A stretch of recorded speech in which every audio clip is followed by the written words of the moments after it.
દેત્રોજ તાલુકાના ગીતાપુર ગામે સંત શ્રી દેવપુરી બાપુની 88મી જીવંત સમાધિ તિથિની ઉજવણી કરવામાં આવી।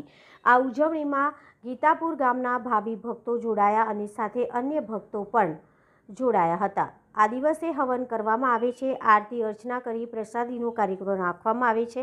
તિથિના દિવસે ગીતાપુર ગામના લોકો અમદાવાદ તેમજ કડીમાં રહેતા હોવાથી ચાલતા પગપાળા સંઘ લઈને દેવપુરી બાપુની સમાધિ આવે છે। આજે પણ 88મી જીવંત સમાધિ તિથિ હોવાથી અમદાવાદ તેમજ કડીથી પગપાળા સંઘ આવેલ જીવંત સમાધિની પૂજા અર્ચના કરી આ સંઘ ગુરુકૃપા પદયાત્રા સંઘ તરીકે ઓળખાય છે। આ સંઘ આજે તિથિએ ચાલતા પહોંચીને 31મા વર્ષમાં મંગલ પ્રવેશ કર્યો હતો। ગુરુ કૃપા પદયાત્રા સંઘ ચાલતા ચાલતા ભાવિ ભક્તો દેવગીરીપુરી નામની ધૂન મચાવતા ગીતાપુર ગામે પહોંચે છે।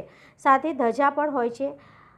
આસનની ખાસિયત એવી હોય છે કે બધા ભાવિ ભક્ત રથની સાથે ચાલતા હોય છે। Chief editor Sunil Rathod.